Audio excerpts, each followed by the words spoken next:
Welcome back to another video. We're out on the pitch again today. I want to talk about the importance of nailing down the final stage of rehab, right? If you've had a knee injury and you come back, you re-injure yourself, you know how bad it feels. And even if you haven't experienced that yet, you can probably imagine, right? You put in the work for 9 months, whatever, how long, and then you come back and re-injure yourself. And I believe a proper test, right? One that actually challenges you is the solution to this, right? Because I believe the standards that we're aiming for nowadays are just not high enough. Okay, we have re-injury rates that are crazy, right? 1 out of 4 people that tear their ACL, right, come back at the level that they've been before the ACL tear and actually stay there without re-injury. So that's a 25% success rate.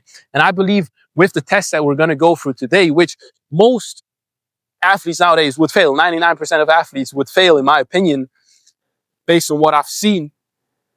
If we actually take that test seriously and you don't fail at it, you actually make sure you work up to these standards that I'm going to show you today, you're going to be so much better off, right? And this is really the goal of this video. I don't want to hold you back any longer. We want to go through really making sure your knee joint is strong. We're testing the knee joint. We're testing what's below it, the ankles, the feet, how strong and stable are those? We're testing your elasticity. How well can you actually absorb forces, okay?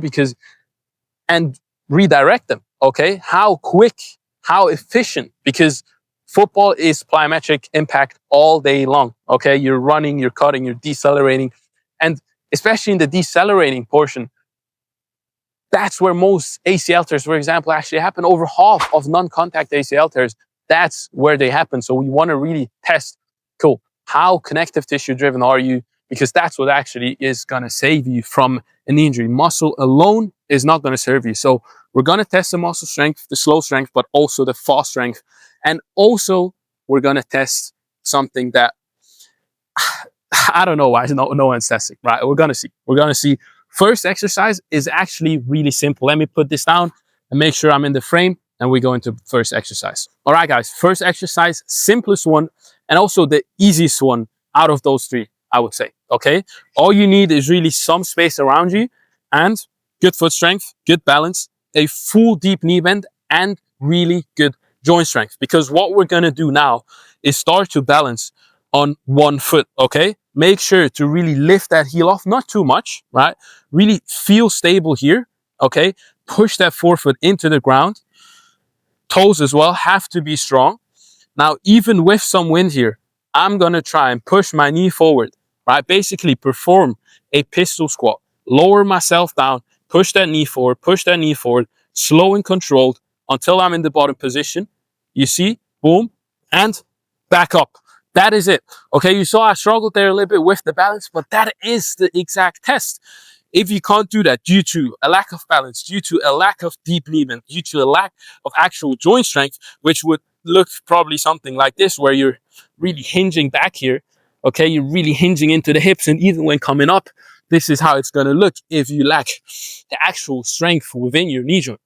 Now, we really want to be dominating the body through a full range of motion of a fundamental knee bend with one leg, right? In football, we're constantly on one leg, right? And with much quicker, much more force. So this is something so simple. Still, I think most of you that are watching this, maybe if you've done some of the exercises I'm preaching, you're better off here. But I'm talking to so many athletes, they haven't even unlocked a full squat coming back after knee injury, right? So something like this, boom, right here, boom, full control, back up without hinging too much into it, right? If you see someone, as I mentioned before, this is really just a compensation, right? If you hinge back into dips, it's not bad, right? Like, you're gonna use much of the hips when playing football, but we really want to make sure, cool, we have that strength in the knee joint, okay? Boom, there we go, full range, back up without, like, you really want to keep your hip in line with your heel and not hinge too much back, okay? That is really the first step. You've succeeded at this exercise if you can stay on the forefoot during the whole descent, make a clear pause at the bottom, not bounce out of it, push back up while still being on the forefoot, not hinging behind your ankle, right? If we're being really, really strict. And then also front foot is not touching anything, is extended as much as you can, right? The other leg, which also requires some hip flexor strength. All right, so this is the simplest one.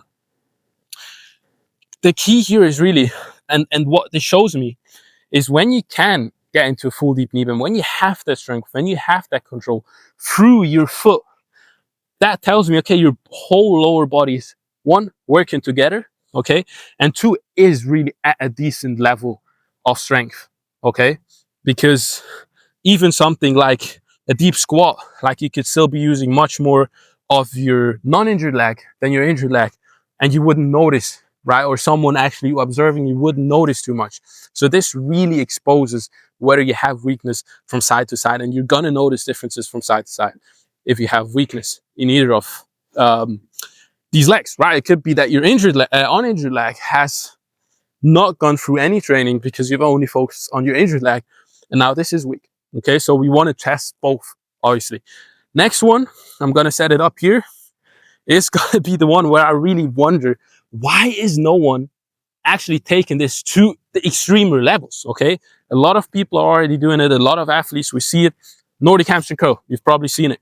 But who is doing it locked in with just their toes, just their feet, actually going all the way from your feet, not just from your heels, and who is aiming for a full rep?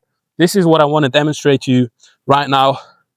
In order to do that, I need to take off my shoes and lock in my feet, my toes, basically. It's really just the toes here.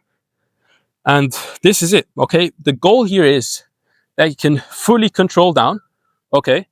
You don't want to be dropping at any point, full control down. And now, when you are in that bottom position, right, you control fully down. This is what it shouldn't look like. In the beginning, it will look like this, okay? It was for me. I was here, boom, drop like a sack of potatoes. But what you really want to be doing is controlling all the way down, bam, right there, okay? And now, if you need some readjustment, do that. This is really a challenging one for me here. Really just the toes, boom, explode back up, okay? This is what we want, a full rep, full control down, full back up. Because just controlling down is going to give you the most gains, but that coming out of that bottom portion of the Nordic hamstring curl is really where we're going to test the most important strength that you need.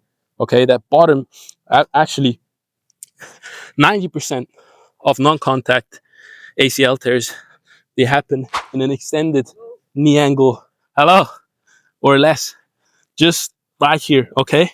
So this bottom position right there from here to here, this is the most important one, okay? So by showing me that you can get out of this position, have the power and strength there, this shows me if you now are decelerating, you get into these positions when playing, you have a decent amount of protection and strength here, okay? But again, most important is a full control on the way down. Actually, I want to show you a proper one here. I rushed the couple reps here because this is really uncomfortable for the feet, like squish. I'm going to show you after. Optimally, have a little bit of a better, more comfortable setup, especially in the beginning. But aim for 5 seconds on the way down, okay? Aim for 5 seconds. Boom. Full control, okay? Just like that. Boom. That's done. Nordic hamstring curl, okay? This takes patience, and if you are not at a full one yet, keep working at it. Keep working at it. I'm not saying you need to reach all of these levels. If you're playing right now, you need to stop playing until we reach these levels. No. But I'm just saying, if every single person coming back from an injury actually hit these standards, right? That pistol squat, that Nordic hamstring curl, full control, what would happen? Where would we be? What would the re-injury rate be like? That's really my mission, okay? Because it's not that difficult to take 1, 2, 3 months more, especially if you're not at the professional level and you get rushed to get back. Take that time and build up these standards, okay?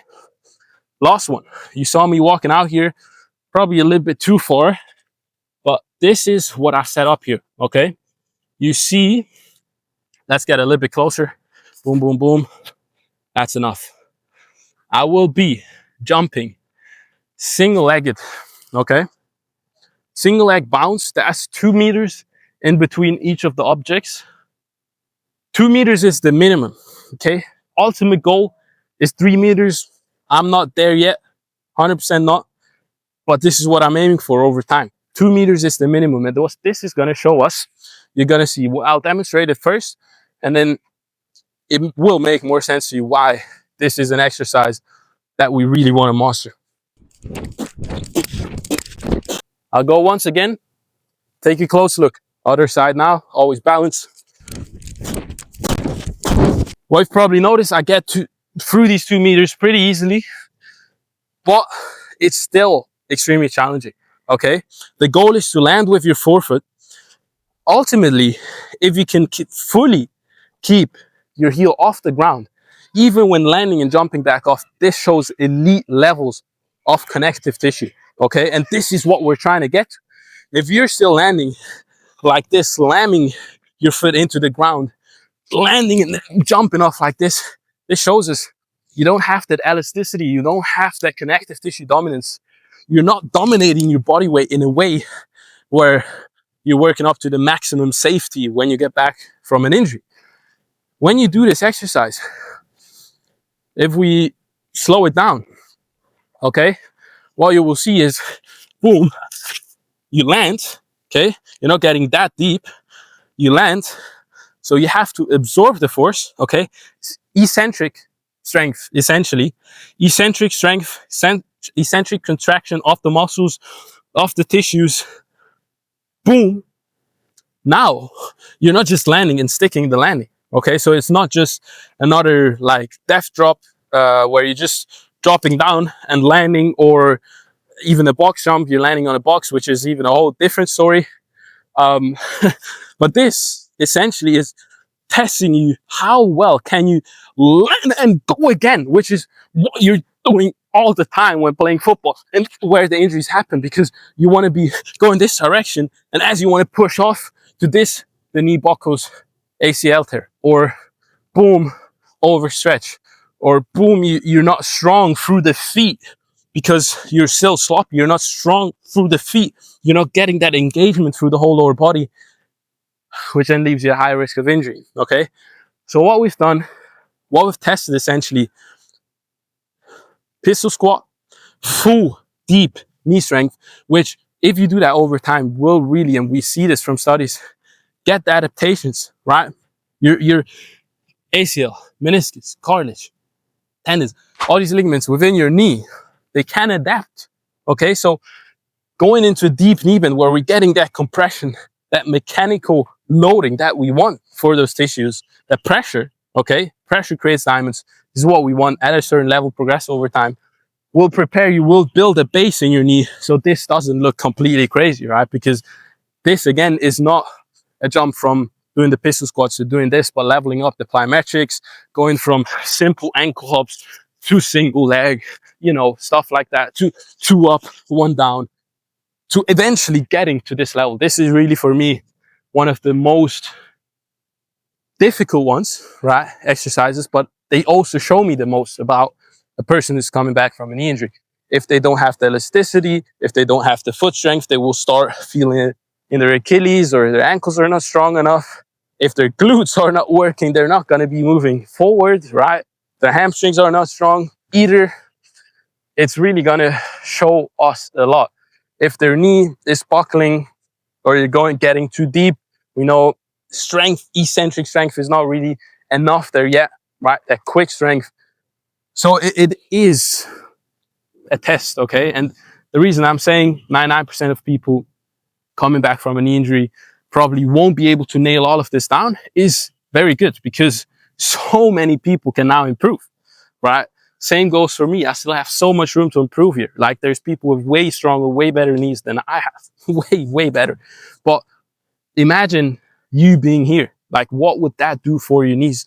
If you just know you can do stuff like this, how much less likely are you going to be to re-injure yourself? How much can we reduce the numbers? This is exactly what we do with Bulletproof Ballers. That's the mission. That's why we put so much emphasis on the last R of our 3R return to sport framework. Okay, we have rejuvenate, rebuild, and this is the last stage, testing. Okay, where you at? Can you actually go back? Return to sport is the last one. And this is where we want to reach all these elite levels, really. Okay, so I hope this video helped. Let me know down below in the comments if you try this out, which exercise was the most difficult, which one did you fail at. If you've done all of them, congrats, you're definitely a bulletproof baller.